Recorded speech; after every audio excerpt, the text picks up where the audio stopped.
स्वागत है आप सभी का हयाती न्यूज में। अभी हम बलरामपुर विधानसभा क्षेत्र में हैं और यहाँ पे हमारे साथ निर्दलीय प्रत्याशी श्री मौजम जी हैं, जो पेशे से इंजीनियर हैं, इस बार निर्दलीय प्रत्याशी है। पहले तो मैं आपका स्वागत करूंगा हयाती न्यूज में। बहुत बहुत शुक्रिया। मौजम जी, आपसे मेरा पहला सवाल ये है, आप एआईएम में काफी टाइम से लगातार थे, उसके बाद यहाँ से जो एआईएम कैंडिडेट है आदिल हसन जी को टिकट दिया, उसके बाद आप निर्दलीय प्रत्याशी हुए, तो इसमें आपको क्या लगता है एआईएम आप पे भरोसा क्यों नहीं कर पाई? देखिए, यहाँ पे लड़ाई असल है परिवर्तन की। तो यहाँ जनता पिछले 20 साल से एक उम्मीदवार को मजबूरी में वोट करके जिताने का काम जो कर रही थी और उनके खिलाफ कोई आवाज नहीं उठा पा रहे थे, चाहे वो डर हो या दहशत हो, जो भी बात हो, या कोई ऐसा नेता अपने आप को मजबूती से जनता के बीच खड़ा नहीं कर पा रहे थे कि जनता उन पे विश्वास करे, जनता उनके साथ खड़े हो पाए, जिसका फायदा जो है वर्तमान विधायक पिछले 20-25 साल से लिया। इसी चीज को लेकर के हम लोग अपनी छोटी सी टीम लेकर के आगे बढ़े थे और जनता के बीच पिछले 2.5 साल से जा रहे हैं। अलग अलग पंचायत में जाकर अपनी संगठन तैयार करने के बाद जब हम लोग को लगा जने हम लोग चुनाव लड़ने लायक हो गए, तो बिना संगठन के चुनाव लड़ना आसान नहीं है, विधानसभा चुनाव।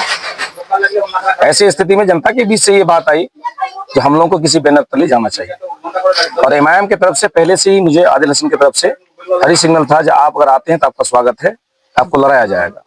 जनता की तरफ से ये बात जब आई तो मुझे लगा उधर से भी हरी सिग्नल है, इधर से भी। आदिल हसन जी का पिछले दिनों टिप्पणी था, जब मेरी ही बात हुई थी उनसे, उनका कहना था कि अभी उनको आए हुए 15 दिन हुए हैं, तो वो अभी मेहनत करें आगे। इस पे क्या कहेंगे आप? जी, तो इसमें यही है, जो हम लोग जब पार्टी ज्वाइन किए तो 1-2 साल 2.5 साल मेहनत के बाद एक बड़ी संगठन के साथ पार्टी ज्वाइन किए, तो उसमें कुछ ना कुछ बात पहले हम लोग की हुई होगी, जो पर्दे के पीछे की बात है। हर बात को सामने नहीं किया जाता है, क्योंकि बड़ी पार्टी की बड़ी अलग अलग नियम है बात करने की। तो पर्दे के पीछे अलग बात होती है और कैमरे के सामने अलग बात होती है। वह बात यही हो पाई और ये जनता समझ भी रही है कि 2 साल 2.5 साल जो बंदा मेहनत करे और संगठन निर्माण करने के बाद किसी पार्टी में जा रहे थे, यकीनन है वहाँ पे कोई बात है। जैसा कि मैं आपके साथ अभी इंटरव्यू कर रहा हूँ, तो मुझे आपके पीछे जो जितने भी लोग दिख रहे हैं, वो मैं बता दूं दर्शकों के लिए, आपके साथ युवा साथी काफी है यहाँ पे जी। तो आपको क्या लगता है कि अभी जिस तरह से बिहार विधानसभा इलेक्शन में महागठबंधन और एनडीए की बहुत ज्यादा बात हो रही है, तो निर्दलीय प्रत्याशी के लिए क्या उम्मीद है? आपको क्या लगता है कि आप इन सारे वोटर को वोट कन्वर्ट कर पाएंगे? सभी जनता के हाथ में, मैं कह रहा यहाँ जनता की लड़ाई है। 20 साल से जनता सामने आके लड़ नहीं पा रही थी, उनको कोई ऐसा नेता नहीं मिल पा रहा था जो सामने में आकर के लड़े। आज हम लोग खड़ा हुए, हम लोग की संगठन खड़ा, जनता साथ है। जनता एक जबरदस्त माहौल बना के रखा है। इलाके में जाइए, आप अलग अलग पंचायत में आप सर्वे कीजिए, हर जगह जनता मूड बना चुकी है जिस बार निर्दलीय उम्मीदवार मौजम सिंह को जिताएंगे। पिछले 2 साल पहले 6-7 तारीख को तकरीबन यहाँ बारसों में आपका बिजली को लेके कांड हुआ था, उसमें आप जो हेड कर रहे थे उस वाले मोर्चे को, तो वहां पे 2 लोगों की हत्या भी हुई थी, उन दोनों को मुआवजा मिला, उस पर भी क्या कहेंगे आप?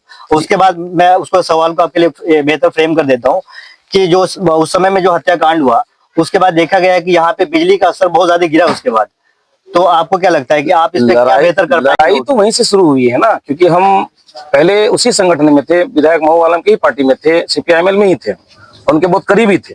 हम लोग करीबी होने के कारण इलाके में जो समस्याएं होती है, तो विधायक से तो मुलाकात हो नहीं पाती है, विधायक से तो लोग डायरेक्ट कॉन्टेक्ट नहीं कर पाते हैं। तो जो उनके खास होते हैं, जो उनके करीबी होते हैं, उन्हीं से सवाल करते हैं लोग। हिम्मत बनती है बोलने में, मौसम क्या बात है भाई, आप लोग वोट मांगते हैं और अभी जो है बिजली की स्थिति है, आप लोग ध्यान नहीं देते हैं। हम लोग कोशिश करने के बाद ही हमारे बड़े नेता लोग ध्यान नहीं दिए, तो हम लोग आंदोलन किए। आंदोलन किए तो बड़ी भीड़ हुई, यहाँ के नेताओं को लगा हम लोग की कुर्सी छीनने की साजिश से कोशिश की जा रही है। तो जो घटना हुई दुनिया जान रही है पूरा विधानसभा से। आप युवा प्रत्याशी है, तो मैं आपसे युवाओं के लिए सवाल पूछना चाहूंगा कि यहाँ पे जो बलरामपुर विधानसभा क्षेत्र है, जो शिक्षा का स्तर है यहाँ पे बहुत गिरा हुआ है, स्वास्थ्य का स्तर बहुत गिरा हुआ है, आप इन सब मुद्दों पे क्या करेंगे अगर आप आते हैं तो? यही तो लड़ाई है जो हम जिनको 20 साल से जिता के रखे। हमारी लड़ाई सिर्फ वही सीमित रख दी गई है जो बीजेपी जीत जाएगी। बीजेपी के जीत का डर दिखा करके हमेशा वो अपना सत्ता में बने रहे, लेकिन यहाँ पे स्वास्थ्य को लेकर, शिक्षा को लेकर, रोजगार को लेकर कोई बातचीत नहीं, कभी आंदोलन नहीं हुई शिक्षा को लेकर के, स्वास्थ्य को लेकर के। आज हमारे अस्पताल में एक अल्ट्रासाउंड मशीन की व्यवस्था नहीं है। आप गरीब के नाम पे वोट लेते हैं और आपके यहाँ देखिए, आप गरीब आदमी जो अस्पताल में जाते इलाज के लिए, तो इलाज के लिए व्यवस्था ठीक नहीं है। आपके यहाँ अल्ट्रासाउंड नहीं है, एक्सरे मशीन का ऑपरेटर बढ़िया नहीं है। आपके यहाँ ब्लड बैंक का मशीन 5 साल पहले उसका एक ऑपरेटर आज तक नहीं आ पाया। दवाइयाँ लिखी जाती है, 10 दवाइयाँ, उसमें से 2 दवाई मिलता है, 8 दवाई बाहर से लेनी पड़ती है। ये व्यवस्था है आपके यहाँ का। एक जो पंचायत स्तर पे जो पंचायत स्तर पे जो उप स्वास्थ्य केंद्र की व्यवस्था सरकार के द्वारा दी गई है, जी। आप देखिए पंचायत में जहाँ पे उप स्वास्थ्य केंद्र बना है वहाँ पे आज तक डॉक्टर नहीं बैठे, वहाँ पे चरवाहा बन गया है, मतलब वहाँ पे गाय बकरी बांधा जा रहा है, जंगल उठ गया, पेड़ उठ गया है, वहाँ कोई नहीं है। आप इसको बेहतर करने के लिए यकीनन, आपकी क्या हम लोग- पॉलिसी यूज करें, हमारी आप पॉलिसी कैसे बेहतर करेंगे आप? यकीनन है, सरकार जो योजनाएं चला रही है इससे उसको मॉनिटरिंग करनी है। सरकार चला रही ना उप स्वास्थ्य चला रही है ना, जो हर अस्पताल में उसकी व्यवस्था हो उसको लाने का काम है हमको, मुझे अलग से तो कुछ करना नहीं होगा। सरकार जो चला रही है उसी को लाके लागू करना है, बस इतना तो करना है। निर्दलीय प्रत्याशी होने के नाते, क्योंकि निर्दलीय प्रत्याशी में अक्सर क्या होता है कि वहां पे अक्सर इंडिविजुअल जैसे आप उठे हैं एक उम्मीदवार के तौर पे बलरामपुर विधानसभा क्षेत्र में, तो ऐसे में अक्सर देखा गया है कि वो अपने कद को बढ़ाने के लिए राजनीति में आते हैं। इस पे आपका क्या टिप्पणी है? यहाँ असल है क्या, यहाँ हमारी लड़ाई परिवर्तन की है, परिवर्तन के लिए हमने संघर्ष किया है और एमआईएम में गया, एमआईएम की तरफ से जो भी वादे हुए, जो भी कुछ हुआ वो बात तो बहुत है, लंबी कहानी है, अभी तो समय कम है, बहुत कहानी है, जो कहानी लोग देख भी रहे हैं। विधानसभा बलरामपुर में ये बात नहीं हो, अलग बात है, लेकिन दिगर जितने भी जिला हैं आप सुनिए क्या क्या हो रहा है एमआईएम में। एमआईएम में तो यही बात कह रहा है, जो 15 दिन के लिए आपको बना ना आदिल हसन, जो 15 दिन के लिए आया और सब्र करनी चाहिए, तो आपको पहले बोलनी चाहिए था।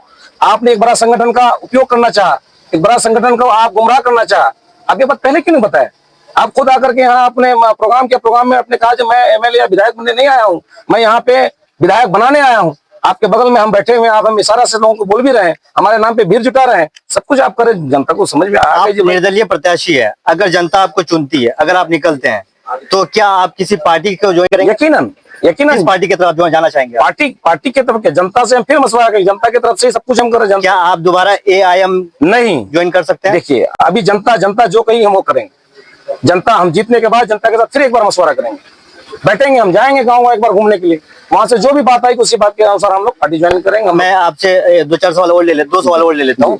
जो बलरामपुर विधानसभा क्षेत्र है, यहाँ पे पिछले 15 साल से महबूब जी विधायक हैं, तो उनका कार्यकाल को आप कैसे देखते हैं आप? मैंने तो पहले ही कहा, ये 20 साल ये बस यहाँ पे नेता बना है, ये यहाँ ऑप्शन नहीं रहने के कारण, ये परिस्थिति का नेता है।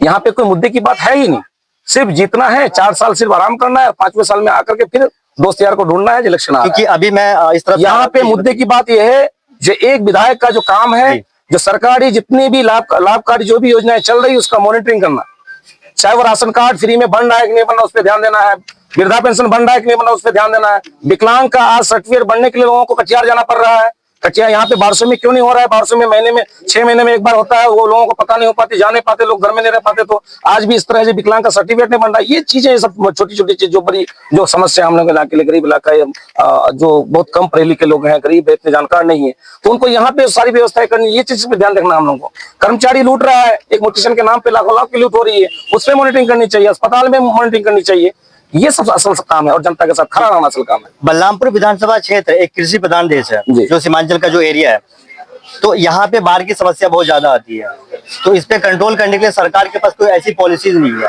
अगर आप आते हैं तो आपके पास कोई ऐसा एजेंडा है, कोई रोड मैप है जो आप इन सब मुद्दों पे कैसे आप? यकीनन हमारा तो असल ये है अभी सबसे यहाँ पे देखा गया है जी, यहाँ पे देखा गया है कि जो बाढ़ जब आता है तो लोगों का फसल बहुत नुकसान होता है, तो इससे किसानों को बहुत हानि होता है जी। इस पे हम लोग यही तो कहें, ये टीम वर्क है।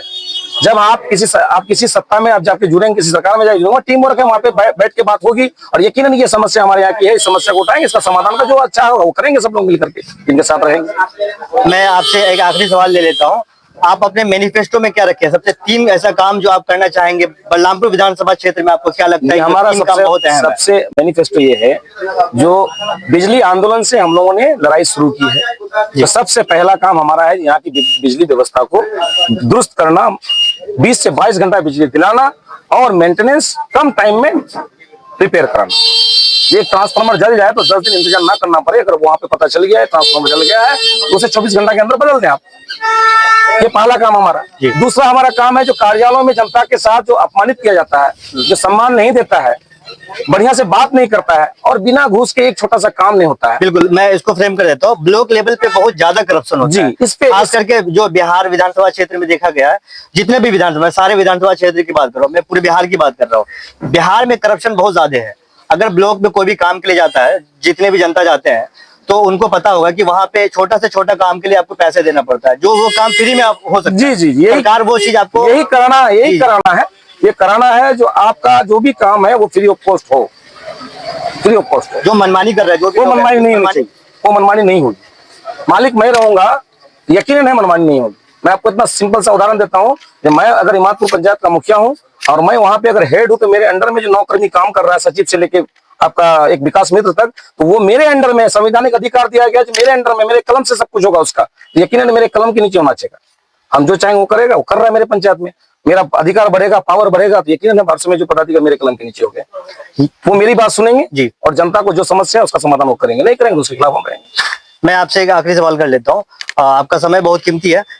जो विधानसभा क्षेत्र में आप निर्दलीय प्रत्याशी है बलरामपुर विधानसभा क्षेत्र से, तो आप जनता को क्या आश्वासन देंगे कि अगर आप आते हैं, क्योंकि अक्सर देखा गया है कि चुनाव के माहौल में जो भी प्रत्याशी है वो बहुत बड़ी बड़ी बात कह देते हैं जनता के बीच में कि मैं ये करूंगा, मैं ये करूंगी, जो प्रत्याशी यहाँ से जो आते हैं।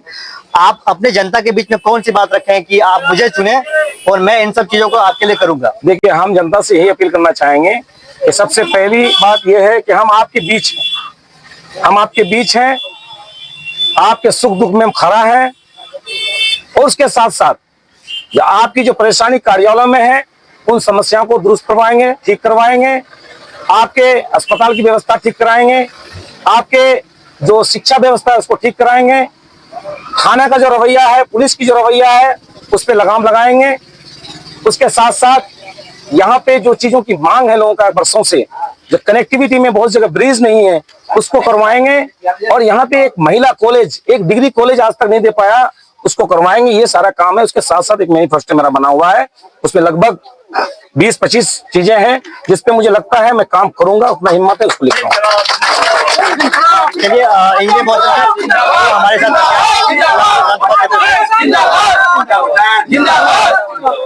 ये हमारे साथ प्रत्याशी इंजीनियर मौजम जी है जो बलरामपुर विधानसभा क्षेत्र से निर्दलीय प्रत्याशी है। आपका बहुत शुक्रिया, आपने हमें समय दिया। मैं एक चीज और बोलना चाहूंगा, जो मैंने आपने एक चीज बताया जी, जो आदिल हसन ने जो कहा है, जो 15 दिन जी, और वो कैप्टन के बारे में बताया जिसका कैप्टन है उसका खेल नहीं।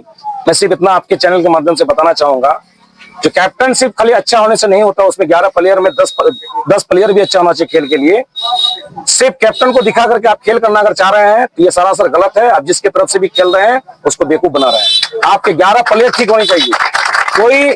कोई यहाँ कैप्टन को दिखा करके चुनाव लड़ रहा है, कोई महागठबंधन को दिखा करके चुनाव लड़ रहा है। मैं ये कहता हूं जिसके साथ साथ अपना भी चेहरा दिखाइए, आप अपना भी दिखाइए आपने समाज के लिए क्या किया, क्योंकि खेल 11 प्लेयर का है, खेल सिर्फ एक कैप्टन का नहीं होता है। इस बात को मैं आपके चैनल के माध्यम से मैं आदिल भाई को बताना चाहूंगा कि कैप्टन से खेल नहीं होगा, खेल 11 प्लेयर से होगा, और 11 प्लेयर जो खेलेगा वही जीतेगा, सिर्फ कैप्टन से नहीं जीतेगा।